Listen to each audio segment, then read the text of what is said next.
Hi folks, Josh Knight the First here with another episode of Exade Replay, coming to you with episode 26 of the series. Let's get right into it. So we've got a lot of things to cover this episode, a lot of new things we're seeing here as far as the riders are concerned. We've got a new rider on the field, as well as seeing how the CR is going to handle this new outbreak of Bugster virus as a result of Kamen Rider Chronicle. So let's go ahead and just get right into it. So we see at the very top of the episode that ads for Kamen Rider Chronicle are still playing throughout the city proper. Now the thing about it is, it kind of bugs me that you're seeing all of these ads all over the place and Poppy's plastered all over them. That's fine, she's the mascot. Fine, I can deal with that. The problem is, they're trying to sell this game, but there's absolutely no gameplay whatsoever. You don't see any of the Bugsters, you don't see any of the ride players, you certainly don't see the Kamen Riders, so how exactly are they selling this thing? I'm trying to make sure that I can buy into this world, and I have been able to for 26 episodes up till now. But the thing about it is, when you don't take care to do the little things that it helps to suspend the audience's disbelief, that makes it a little harder down the road. But yes, Kamen Rider Chronicle is out there, there are ride players all over the city, all over the nation, and now the CR is having to react to this. So after the events of last episode, we see that they're aware that certain players have been subjected to game over. They have vanished, they're gone, they're not coming back. We see that Hiro and Emu have been given orders to stand down since Dr. Kyotaro is trying to work on the public relations aspect of things. We don't want anybody getting into a panic, because at this point there are untold numbers of not only infected people, but people who have subsequently vanished as a result of playing this game. Now, I get it, you're not trying to cause a panic, you certainly don't want the CR and the Ministry of Health to look bad, but at the same time, and as we see that throughout the course of the episode, that's not a wise decision. At a certain point, the public needs to know what's going on. So that initial decision doesn't make a lot of sense to me, but it's good to see that they make up for that later on in the episode.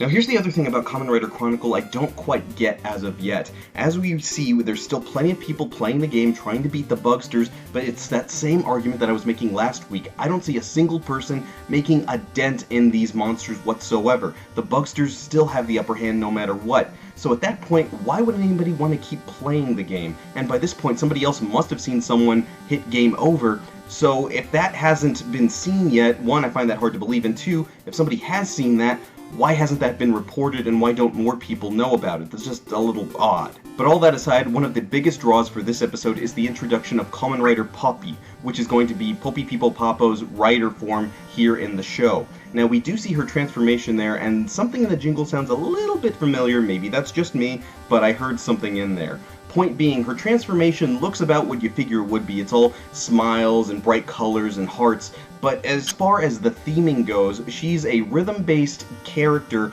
from Do Re Mi Fa Beat, and she's using a gosh shot that's based off a dating simulation.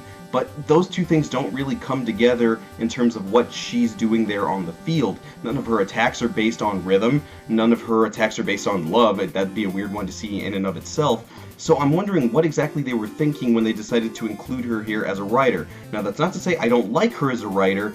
There's not much to go off because this is just the first episode. On top of that, it's kind of obvious that they didn't get another female actress for her suit. It looks like a guy. She stands like a guy. Granted, she's doing the cute poses, but it's hard to suspend disbelief on that as well. So I wish they'd done a little bit more to take it a step further and help us believe as an audience that that's that actress, that's Ruka Matsuda in the suit. After her debut fight is finished, we see Paula show up on the scene to explain what exactly has happened up till now, explaining to Emu and the others that Poppy has had her memory, her save data, overwritten, and now she's a dedicated Bugster again. That makes sense, she was a Bugster to begin with, it figured that she'd become evil again later on in the series. The interesting thing to see is his motivation again changing from several episodes up till now about how the Bugsters were designed to be this way. They were designed to be the antagonist to humans. Humans create things for entertainment, and now the Bugsters are just part of that. They're game characters, and they're supposed to be in opposition, so they kind of brought this on themselves. This is what a Bugster's life is. Now, that's an interesting thing to see, that he's taking it a little more philosophical, like, it's not just our fault, you made us this way, we're made in your image, so to speak. That's kind of deep for this series, and I like that, but at the same time it makes me think of the upcoming summer movie that they're going to be putting out, A Bugster's Life, featuring Paulette as the lead.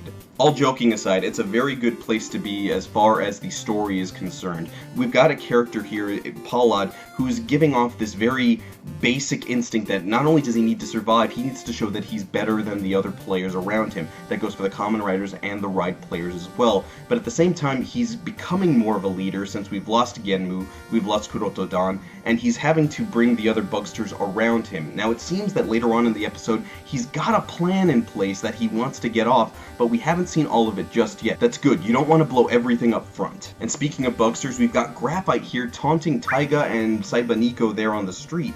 Now, Graphite, of course, we saw die off earlier in the series, and now he's been brought back as a revived player, or revived antagonist, as it were. But the thing about it is, he's not doing much here. He's just there to taunt Taiga and doesn't actually get into a fight with him. Now, that's weird to me, but not so much when you figure what the series was actually going to do. And I'll go ahead and explain that. What the series is going to do, of course, is sell toys. Primarily, this is a show aimed at children, so they've got to sell those Gashots, they've got to sell those action figures and belts. They want to make sure people get a hold of those things. But at the same time, there's a bit of a disjunct between the writing portion and the toy portion. In a lot of cases, it seems that the toy portion is developed aside and away from the writing portion, so when those two things come together, there's kind of a mess. That's what we'll call it. A mess that happens when you're trying to make these two things fit together, like gaming ideas and doctors. As such, it seems clear to me that Graphite wasn't designed to come back in the series later on. As we saw, his actor got his flowers. They were pretty sure he wasn't coming back, and yet here he is now. So the thing about it is, as I figure, they weren't planning on him coming back, but we needed more people to round out the cast, and it was easy to bring that actor back. As such, maybe his monster costume isn't as readily available as we all think it should be. This leads me to a theory. Either one, they're still working on rebuilding it, or two, he might potentially become the other Kamen Rider that's coming down the road that we see the silhouette of there on Kamen Rider Chronicle. Ultimately, Dr. Kyotaro has no choice but to have a press conference on behalf of the Ministry of Health to let the public know they cannot play Kamen Rider Chronicle. In fact, they're issuing a recall. Now, as a result of this, naturally people have questions about Zero Day, about all the other things that have been going on in the city, and they want to know. Now, initially he's a little standoffish about it, and I get it, he doesn't want to put everything out there. But once we see that he's motivated by hearing that Hiro and Emu have decided to disobey orders and go out there and treat patients, that motivates him to do the right thing and let everybody know what's going on right here, right now. It's nice to see that Dr. Kyotaro was motivated by the goodness in them to go out there and help others, not worry about what protocol said, to do the right thing. That led him to do the right thing, to let people know what's going on, and also not to be worried, but to believe in the Kamen Riders, to believe in the doctors that they have out there on the field trying to help people. That's probably the best thing they could have done, and at this point it was inevitable, so I'm glad they finally tended to it here in this episode. This brings us to the end of the episode when we have a very nice fight between our three Kamen Riders and, of course, Paradox and the other two Bugsters that he has on the side with him. Now, it's nice to see that we actually had budget for not only good wire work, but good choreography and actual pyrotechnics there in the show. You'll realize the difference between the CG pyrotechnics that you'll sometimes see, like when Eggzade jumps out of his level 99 form to fight Paradox one-on-one, but also when he delivers that final attack and there's actual fire going off in front of him. That brings this level of realism to an audience that they can recognize. We know in Kamen Rider Amazons, for example, when it's fake blood on the scene, because they're not actually, the characters there in the show, they're not actually getting covered with this blood, it's not actually interactive, but when you see that fire there, your eyes know the difference, and I appreciate that they took the time to invest that in this episode, in this fight. And with all the right players having been cured of their game disease and having willingly given up their Gashots containing Kamen Rider Chronicle, this will lead us into next week's episode when we see that Paulad's plan is going further into action, putting out this new information about revived players as a possibility. Now, we know that's a big thing to a lot of us here having watched the series, because we can think of one person in particular we'd like to see back. So this was a pretty good episode overall. Nice to see that we're getting into this arc nice and easy. Nothing too hard, but a lot of things that are starting to be planted will start coming into fruition, starting with Kamen Rider Poppy. So let's talk about that for a second. I want to see what you guys thought. So first off, Poppy herself. What do you think of her debut as a Kamen Rider? Do you think she should be a little bit different in fighting style?